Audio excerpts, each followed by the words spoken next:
A partir da minha avaliação sobre os 20 times do Campeonato Brasileiro, que leva em consideração campo, bola e momento vivido, eu fiz essa projeção sobre a 26ª rodada. É bem intuitivo, né? Quanto maior a distância entre as equipes no Power Ranking, a tendência é que o jogo seja mais fácil.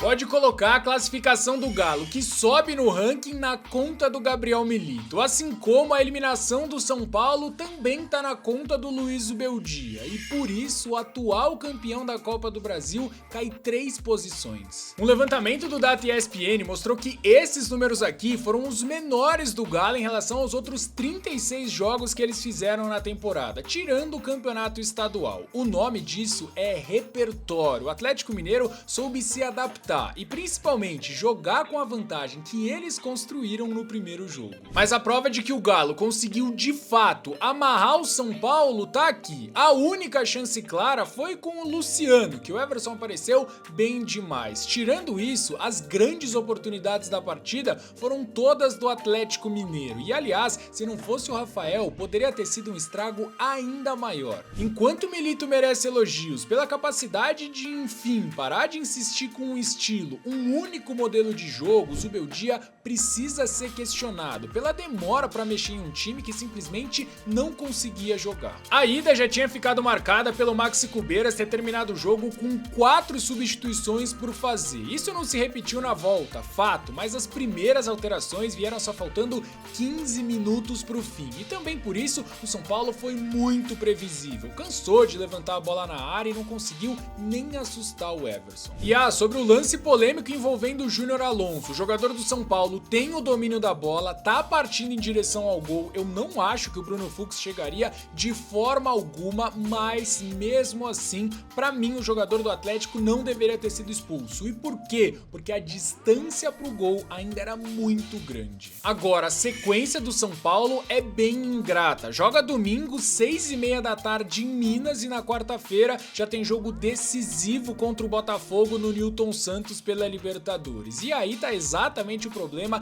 que eu bati tanto na tecla durante a janela de transferências. O Zubeldia não tem um elenco farto de opções e muito provavelmente vai ter que poupar. Abre mão do jogo no Brasileiro para escalar força máxima na Libertadores e assim pode se complicar. O Galo tem mais opções, é verdade, mas também viaja para o Rio de Janeiro na próxima quarta-feira para enfrentar o Fluminense pela Libertadores, e antes disso tem uma viagem ainda pior em relação ao São Paulo. O Atlético Mineiro vai até Salvador enfrentar o Bahia. Então, exatamente por esse motivo que pra mim um empate tá longe de ser mau negócio. Eu concordo com a análise do Rogério Ceni. O Bahia, que desce no nosso ranking, perdeu a classificação no primeiro jogo, até porque no segundo o time dele praticamente não entrou em campo. Impossível não falar sobre a oportunidade desperdiçada pelo Everaldo logo no começo, que poderia ter mudado o rumo da partida, mas não passou disso, tanto que o Bahia terminou sem nenhuma finalização no gol. Essa oscilação como visitante não é de hoje, e por isso, longe da Fonte Nova, o Bahia só ganhou 2 dos seus últimos 10 jogos, mas o desempenho abaixo vai muito além disso, porque seja dentro ou fora de casa, parece que todas as partidas desse time são um repeteco da última. O Bahia vem de 3 derrotas seguidas, em todas elas teve o controle da posse e trocou muito mais passes do que os seus adversários, só que o problema tá na agressividade ao terço final. Rodar a bola com paciência é uma marca registrada desse time, mas já tá muito claro que isso aí só vai funcionar contra defesas desorganizadas. Se o primeiro tempo foi ruim, o segundo conseguiu ser ainda pior, pelas chances cedidas sim, mas porque Lúcio, Ademir e Ratão foram mal demais na partida. O banco do Bahia, que foi tão importante no primeiro tempo, simplesmente perdeu a capacidade de mudar jogos. Eu ainda tô fechado com essa escalação aqui do meio pra trás, mas agora a gente precisa começar a repensar esse trio da frente. O Cauli não é nem sombra do jogador que foi na temporada passada, o Everaldo vive um jejum de 12 jogos e o Tassiano hoje é quem menos me incomoda, mas ele falha demais na recomposição defensiva. Próximo jogo é contra o Atlético Mineiro, em casa, onde o Bahia não perde há 3 jogos, mas é bem verdade que não conseguiu vencer 2 partidas nessa sequência, por isso a parada é duríssima. Agora, pensando que o Galo pode poupar, visando o jogo da Libertadores na próxima quarta-feira, conquistar os 3 3 pontos é fundamental. Isso, é claro, se o Bahia quiser continuar sonhando com uma vaga direta para Libertadores. Do outro lado da moeda, o Flamengo sobe no nosso ranking e assume a vice-liderança, depois de uma classificação tranquila, sem susto nenhum. A aposta do Tite em povoar o meio-campo funcionou mais uma vez. O Everton Araújo fez uma partida muito segura, assim como o Léo Ortiz, que nem dá mais pra gente falar que joga improvisado como volante, né? Ele sobra na função, oferece muita solidez defensiva, proteção pra zaga e também contra o Bahia, no momento ofensivo, ele foi decisivo. Ele buscou a Arrascaeta no entrelinhas durante o jogo inteirinho e o gol saiu justamente de uma dessas tentativas. O primeiro passe, é verdade, foi errado, mas a bola se apresentou de novo pro Léo Ortiz e ele deu uma esticada maravilhosa pro Bruno Henrique. Uma belíssima jogada desse novo Flamengo, que já começou a se adaptar na ausência do Pedro. E por mais que o Carlinhos não possa jogar a Copa do Brasil, é fato que o titular vai ser o Bruno Henrique. Muda a característica, mas é um jogador muito superior tecnicamente. É um cara que sai da área para atacar espaço e por isso vai precisar de mais da aproximação, seja dos pontas ou então quem vem de trás, justamente o que aconteceu no gol marcado pelo Arrascaeta contra o Bahia. Já era óbvio, né? Mas os números desse jogo, inclusive, mostram pra gente que pro Flamengo marcar gol vai ser muito mais difícil. Até porque a gente sabe, o Pedro é insubstituível e eu tô bem curioso pra ver como o time reage nessa sequência. Tem jogo duríssimo contra o Peñarol, mas ele só acontece na próxima quinta-feira e exatamente por esse motivo que eu acho que o Tite não vai poupar ninguém contra o Vasco.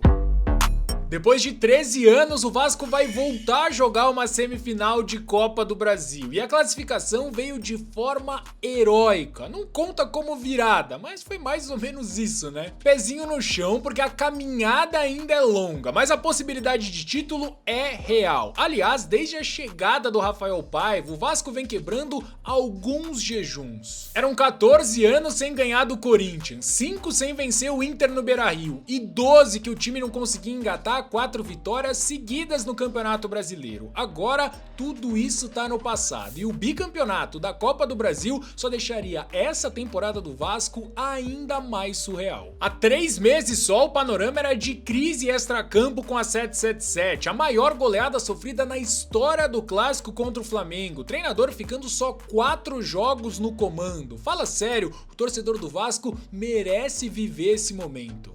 Paiva e Pedrinho, lógico, né? Essas são as figuras centrais desse sucesso, mas eu volto a elogiar esse grupo de jogadores, que tem sim várias carências técnicas, mas compensa com entrega. Aliás, essa é a grande marca do Vasco em 2024, é um time com personalidade. E isso ficou ainda mais óbvio por curiosidade mais uma vez diante do Atlético. Claro que o desempenho na Liga Arena não foi bom, mas não dá pra gente exigir muito mais de um Vasco que por 45 minutos teve um jogador a menos. O Léo Jardim foi um dos grandes nomes do jogo, mas eu quero falar sobre o Lucas Piton e principalmente da parceria dele com o Verratti. Desde o início do Brasileirão, o Piton já serviu 7 assistências no total. 4 delas foram para quem? Pro Pirata, que é um absurdo de jogador. Aliás, eu vi um debate bem interessante no GE e quero saber a opinião da rapaziada que tá na live do Renato Vicente e também dos vascaínos que acompanham o canal aqui nos comentários. A questão é a seguinte, tirando os jogadores que voltaram, os ídolos repatriados, e aí a gente coloca, por exemplo, o Romário nesse bolo, será que a contratação do Verratti no século XXI já é a maior do Vasco? Pro clássico de domingo, o Vasco tem a vantagem de um dia a mais de descanso, mas a gente sabe, né? Vai ser osso. E tá aí outra escrita pro Rafael Paiva quebrar. Até porque o Vasco não vence o Flamengo pelo Campeonato Brasileiro desde 2015. De Memphis Depay anunciado, a classificação no apagar das luzes para a semi da Copa do Brasil. Sério mesmo, parece que o Corinthians está vivendo uma realidade paralela nessa última semana. A vitória veio com sofrimento, mas a real é que o Corinthians dominou, teve mais posse, as melhores oportunidades e deveria ter ido para o intervalo em vantagem, se não fosse a falha bizarra do Hugo e, claro, o juizão que estava muito mal intencionado. Aliás, o Hugo se envolveu nesse outro lance lance que também gerou muita polêmica, mas na minha opinião o gol foi bem anulado. A regra foi feita para proteger os goleiros e de verdade eu acho muito justo, porque caso contrário abre precedente para o centroavante disputar toda e qualquer bola com o goleiro. Isso aí ia dar uma confusão danada. No segundo tempo o amasso continuou. O Corinthians teve o triplo de posse de bola, 19 finalizações, 10 no alvo e contou com a qualidade do Rodrigo Garro para chegar ao segundo gol. E claro, a entrega, o corintianismo do André Ramalho, que sofreu uma entrada criminosa do Ronaldo, jogador do Juventude que deveria ter sido expulso por conduta violenta. O André Ramalho mal conseguia ficar de pé, mas escreveu uma história linda de superação, aparecendo no segundo pau, 2 vezes para fazer o gol da classificação. Sobre as chegadas do Memphis e André Carrilho, não sei se vocês já viram, mas tem aqui no canal 2 análises individuais, é claro, bem completinhas sobre esses 2 jogadores. A tendência, na minha opinião, é que eles elevem demais o patamar do Corinthians e que também, muito em breve, a gente veja o Ramon Dias escalando um time mais ou menos assim. Claro que o Corinthians não tá podendo negociar ponto nenhum, mas poupar um ou outro contra o líder do Brasileirão, jogando fora de casa, pra mim, tá longe de ser um absurdo, até porque o Corinthians vem de um jogo muito intenso contra o Juventude e também no meio de semana tem um confronto dificílimo da Sul-Americana contra o Fortaleza. Venhamos e convenhamos aqui, né? Empate contra o Botafogo no Newton Santos é goleada pro Corinthians. O Palmeiras vem de uma ótima atuação contra o Atlético na Liga Arena, que serve não só para recuperar de vez o moral, como também colocar o time de novo entre os postulantes ao título. De acordo com o departamento de matemática da UFMG, hoje o Palmeiras aparece como a terceira equipe com a maior probabilidade de conquistar o Brasileirão. Claro que a diferença para Fortaleza e principalmente para o Botafogo ainda é muito grande, mas uma coisa é fato, semana sim, semana também, o time do Abel vem amassando esses números. Por exemplo, depois da 20ª rodada, que o Vitória ganhou por 2-0 no Allianz, as chances de título não chegavam nem a 5%. Óbvio que a gente perde um pouco da noção por conta das 2 eliminações em sequência, mas o Palmeiras está invicto no Campeonato Brasileiro desde então há 5 partidas. São 3 vitórias consecutivas, contando com um clássico contra o São Paulo. E não tem jeito, tá? Para continuar sonhando com um tri brasileiro consecutivo, o Palmeiras não pode negociar nenhum ponto contra o Criciúma jogando em casa. Por mais que o time do Cláudio Tencati não esteja entre os piores visitantes, a fase é péssima. Nas últimas 5 partidas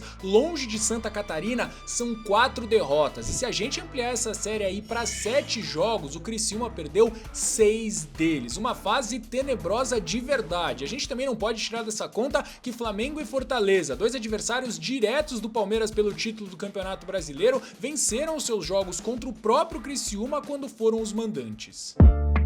Ainda que eu não seja o maior fã do estilo Mano Menezes, é inegável que ele melhorou o Fluminense. Não joga e nem vai jogar um futebol de encher os olhos, mas hoje o Flu é um time objetivo e, acima de tudo, competitivo. Depois da saída do André pro Wolverhampton, por ser um pilar da equipe, eu derrubei o Fluminense algumas posições no ranking, mas esse time mostrou que sabe encontrar soluções. E o jogo contra o São Paulo foi mais uma prova disso. Um bom primeiro tempo contra um dos candidatos ao título do Brasileirão e no segundo, muito mérito do sistema defensivo armado pelo Mano. Abriu mão da posse de bola, mas cedeu pouquíssimas chances claras. E é essa solidez defensiva que faz do Fluminense o time de segunda melhor campanha no retorno do Campeonato Brasileiro, com direito, é claro, à melhor defesa, só 2 gols sofridos em 6 jogos disputados, uma adaptação muito rápida a uma mudança bem brusca de estilo, que assusta, mas é lógico, faz sentido, porque se o Fernando Diniz não estava mais agradando, a diretoria foi buscar o exato oposto, e os resultados estão aí. Jogar no Alfredo Jaconi nunca é fácil, né? Tanto que o Juventude foi um dos últimos times desse Campeonato Brasileiro a perder a sua invencibilidade como mandante. Foram 9 jogos em sequência invictos, só que a fase atual não é nada boa. 2 derrotas nos últimos 3 jogos em casa. E o Fluminense precisa aproveitar não só isso, como também o desgaste enorme no último jogo deles pela Copa do Brasil. Vencer é inegociável.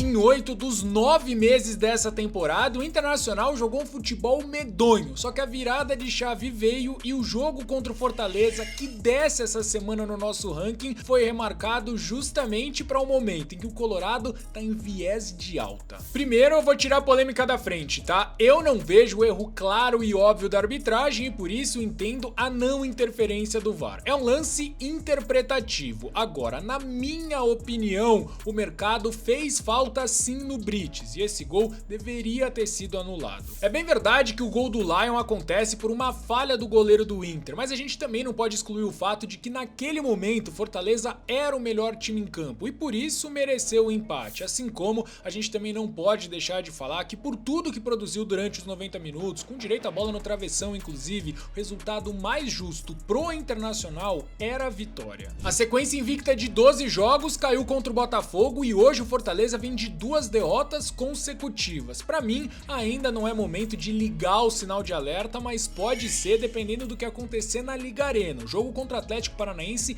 é muito importante. Dentre os titulares contra o Internacional, Pikachu e Brites estão suspensos. É claro que atrapalha, mas a fase do Furacão ajuda e muito. É um time que não vence há 5 rodadas no Campeonato Brasileiro. E a última vitória como mandante também no Brasileirão completou 3 meses. São 5 derrotas seguidas e outros 2 empates.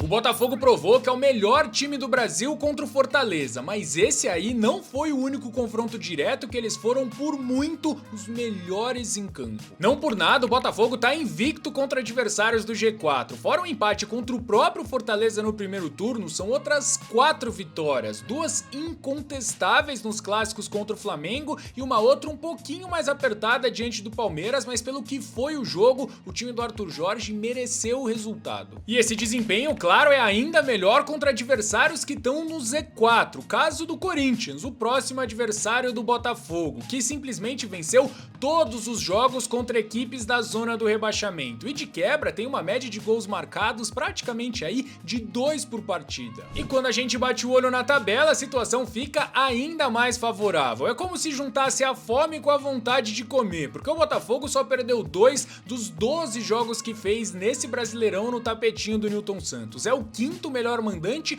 contra o pior visitante do Brasileirão. O Corinthians tem só uma vitória e 9 derrotas em 13 jogos, fora que vem de um desgaste absurdo da Copa do Brasil. Por outro lado, o Botafogo vem de 10 dias sem jogos e conta com reforços tanto na zaga quanto nas laterais, que era o setor mais carente até então. E justamente por conta disso, quero saber de você, torcedor do Botafogo, com todo mundo 100%, geral à disposição, qual o sistema defensivo ideal para esse time? Na tela de vocês, o ranking dos 10 melhores times do Brasileirão pós-quartas da Copa do Brasil. Mas como eu já justifiquei um por um, bora rodar isso aí para conhecer os 10 piores times do Campeonato Brasileiro. Agora você já sabe como funciona, né? Quaisquer dúvidas, sugestões ou reclamações aqui nos comentários. Mas antes, deixa o like e se inscreve no nosso canal.